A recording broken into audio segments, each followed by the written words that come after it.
Hello everybody, this is Valencia and welcome to my channel Balloons in Business, where I show you the business of balloon and event decor. And today I'm going to show you how I made this We Can Barely Wait balloon garland setup from beginning to end. For those of you who've been watching my videos, you probably noticed I've been doing a lot of these Sierra wall backdrop designs lately. Well, I'm doing this as an ad because I'm trying to sell these designs more to clients. For those of you who haven't watched my videos, if you want to see how I made this, just stay tuned. So I'm using Sempertex brand cream, latte, and dusky blue in 5-inch, 11-inch, and 18-inch. So I'm just going to blow my balloons up, round them out, twist the necks around 2 times, and tie them into dupes. Then I'm going to twist my dupes into clusters. So this is 2 11-inch dupes and 1 18-inch dupes, and you want to make sure you double twist them. For my balloon garland bases, I start off with the 3 dupes or 6 balloons, and then I use these smaller clusters of 4 balloons or 2 dupes for fillers. Okay, so first I'm going to make my balloon garland base. Now each of these clusters right here, they're about 1.5 feet. So if I want to make 9 feet worth of balloon garland, I'm going to use about 6 of these, but I'm going to do 7. I'm going to connect 7 of these together, because based off of experience from me doing my balloon garland, I always need like an extra 1.5 feet to get it to where I want it to look. Okay, so I'm going to use 7 of these clusters right here. I'm going to connect them together for my balloon garland base. I'm going to be using these Sempertex brand 260Q balloons, and I actually lost some of the footage to my video, so I'm using some old footage to show you guys how I simply just tied the 260Q into a loop. So just double tie it right there and make a loop. And now I'm going to take my 260Q and wrap it around a couple balloons in one cluster and then twist. And now I'm going to take another cluster and wrap it around at least 2 to 3 balloons in that cluster. And that's how I made my balloon garland base. Very simple. Now to connect my balloon garland base to my sheer wall cloth backdrop, I'm just going to tie a 260Q into a safety pin, then attach that safety pin to the cloth backdrop. Now notice I'm attaching it towards the edge of the backdrop and not in the front of the backdrop.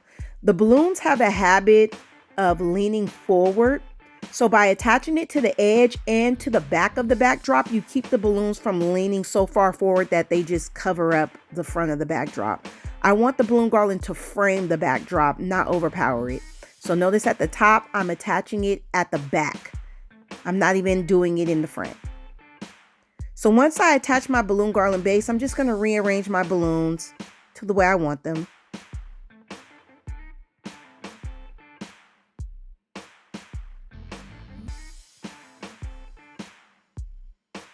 So now it's time to make my balloon garland fuller. So I'm using those smaller clusters of 2 dupes, and those are 11-inch dupes. And I'm connecting 2 clusters on each side of a 260Q balloon. Then I'm just going to find the balloon in the balloon garland base and wrap that 260Q balloon around it all the way, and then arrange those clusters where I want them to go on the balloon garland.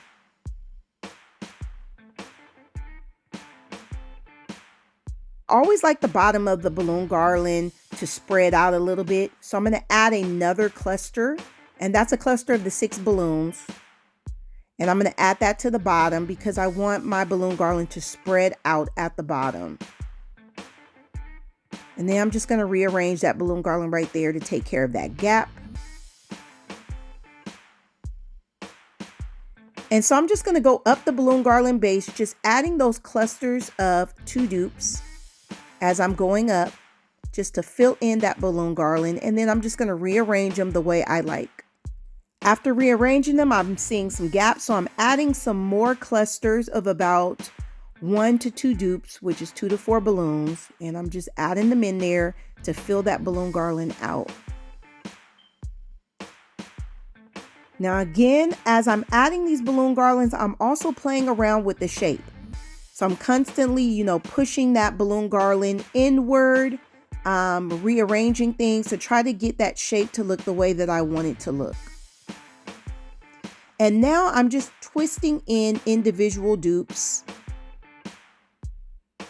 And I'm just going to go up the balloon garland, twisting in individual dupes on the side right there.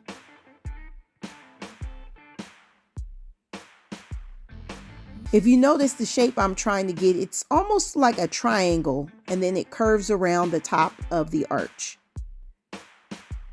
So now it's time for me to add my 5-inch decorators. So I attached 2 clusters of 4 balloons on each end of a 260 balloon. And I just twisted it around one of the balloons in the balloon garland. And now you see me just arranging those clusters where I want them to go.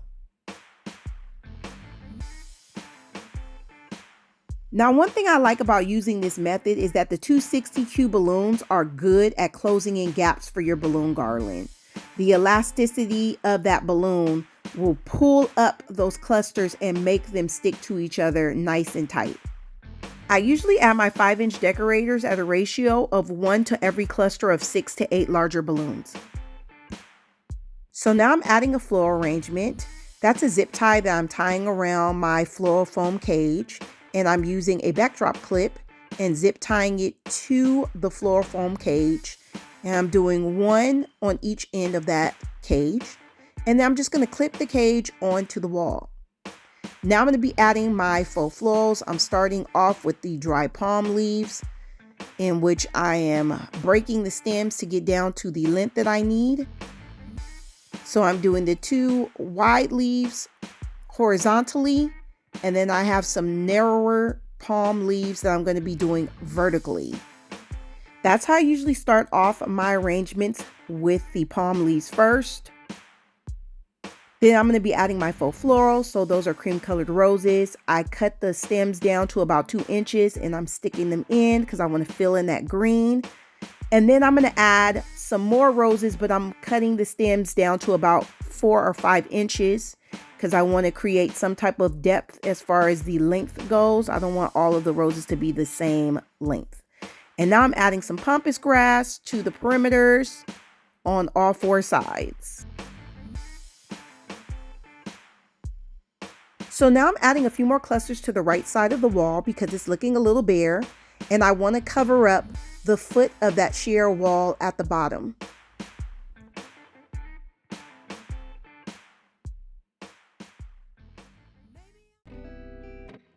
So here is the finished product. So if you'd like more information on the materials that I used, I'll go ahead on and leave the link in the description box below the video. And if you enjoyed this video and found it helpful, go ahead on and like it, and please subscribe, and you'll get notifications on future videos on balloon and event decor. And until next time, I will see you guys later.